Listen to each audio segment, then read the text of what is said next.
Hello guys, welcome back to my channel. অনেক দিন পর ভয়েস ওভার দিয়ে তোমাদের সঙ্গে আমি একটি ব্লগ শেয়ার করছি। তো এখানে যেহেতু খুবই গরম আমাদের এখানে, তার জন্য আমরা সবাই একটু স্বস্তির নিঃশ্বাস পেতে আর ঠান্ডা ঠান্ডা হাওয়া খেতে চলে গেছিলাম কাশিয়াম। ভিডিওটি স্কিপ না করে লাস্ট পর্যন্ত দেখতে থাকো। আমি সেখানে গিয়ে কি করলাম, কোথায় গেলাম, সবকিছুই আমি তোমাদের সঙ্গে শেয়ার করবো। অনেকটা জার্নি করার পর আমরা সকলেই ক্লান্ত হয়ে গেছি। সোজা গিয়ে আমরা আমাদের হোমস্টেতে ঢুকে পড়লাম। আমাদের হোমস্টের নাম ছিল টি নেস্ট হোমস্টে। দুদিনের সময় হাতে নিয়ে আমরা এসেছি, তাই আমরা রুমে গিয়ে ফ্রেশ হয়ে খাওয়া দাওয়া করে আশেপাশে সাইট সিইং রয়েছে সেগুলো করার জন্য বেরিয়ে পড়বো। এটা সবার উপরের ফ্লোর। আর দেখো এখান থেকে ভিউটা কত সুন্দর, কিন্তু প্রচন্ড কুয়াশার কারণে বোঝা যাচ্ছে না।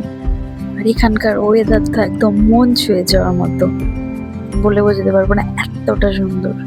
ফ্রেশ হয়ে রেডি হয়ে গেছি, আর এটা আমার আজকের লুক। দেখো তোমাদের একটা জিনিস দেখায়, আমাদের রুমের ব্যালকনি থেকে ভিউটা অতটা বোঝা যাচ্ছে না জানি, কিন্তু খুবই সুন্দর। বাইরের ওয়েদারটা এরকম যে না ঠান্ডা না গরম, এই হুট করে ঠান্ডা লেগে যাচ্ছে, এই গরম লেগে যাচ্ছে। প্রথমে ভেবেছিলাম কিভাবে যাবো, কিন্তু পরে দেখলাম না ঠান্ডা লাগছে, পরে আমি সোয়েটার পরে নিয়েছি, সেটা তোমরা পরে দেখতে পারবে। আর এই দেখো আমার বড় রেডি হচ্ছে। আমাদের হোমস্টে থেকে কিছুটা দূরেই পায়ে হেঁটে গেলেই রয়েছে নেতাজি মিউজিয়াম। এই তো আমরা চলে এসেছি একদম নেতাজি মিউজিয়ামের সামনে। তো এখান থেকেই উপরের দিকটায় রয়েছে নেতাজি মিউজিয়াম। তোমরা সেখানে যাবো এখন। এখানে ওয়েদার এতটাই চেঞ্জ হয়, মানে কি বলবো, এই কুয়াশা একদম সামনে ঢেকে যাচ্ছে, কিছু দেখা যাচ্ছে না, আবার একটু পরে ঝলমলে রৌদ্রোজ্জ্বল আকাশ।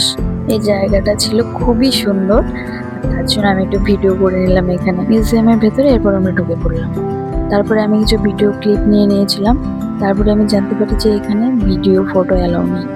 যাই হোক, আমি যে 2-3টে ক্লিপ নিয়েছিলাম সেটাই তোমাদের সঙ্গে শেয়ার করে দিলাম। পরে আর নেওয়া হয়নি, কারণ অ্যালাউ ছিল না। এখানে নেতাজির পোশাক, অস্ত্র আর নানা রকম ছবি দেখতে অনেক কিছু সংরক্ষণ করা আছে। ভালো করে ভিডিওটা লক্ষ্য করো, দেখতে পারবে। সত্যি বলতে আমার এখানে জানালাটা খুব খুব খুব ভালো লেগেছে। একদম সুন্দর ভিউ পাওয়া যায় জানালা থেকে। হ্যালো গাইস, আমাদের ওখানে খুব গরম, তাই আমরা ঠান্ডা হাওয়া খেতে এখানে চলে আসলাম। মিউজিয়াম থেকে বেরিয়ে পায়ে হেঁটে কিছুটা দূরেই আমরা চলে গেছিলাম গিদ্দা পাহাড় ভিউ পয়েন্টে। এখানের ভিউটা জাস্ট অসাধারণ, তোমরা দেখলে বুঝতে পারবে। আমাদের হোমস্টে থেকে কিছুটা দূরেই ছিল এই ভিউ পয়েন্টটা। খুব সুন্দর জায়গা, তোমরা দেখতেই পারছো নিশ্চয়ই। আমি এখানে বসেছিলাম আর আমার বর ভিডিও করছিলাম। আমি ভেবেছি হয়তো ভালো কিছু বলছে। বাড়িতে গিয়ে ভিডিও প্লে করার পরে আমি জানতে পারি যে ও কি বলেছিল এই মুহূর্তে, আর আমার তো প্রচন্ড হাসি পেয়েছিল ওর কথা শুনে। তোমরাই শুনে নাও ও কি বলেছে।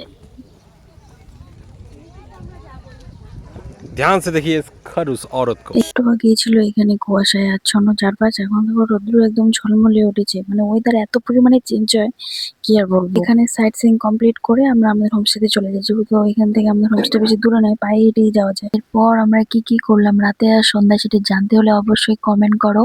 পার্ট 2 আসবে। আর আমার ভিডিওটা লাইক আর শেয়ার করে দিও, আর আমার চ্যানেলটা সাবস্ক্রাইব করে। দেখা হচ্ছে পরের ভিডিওতে। Tata, by.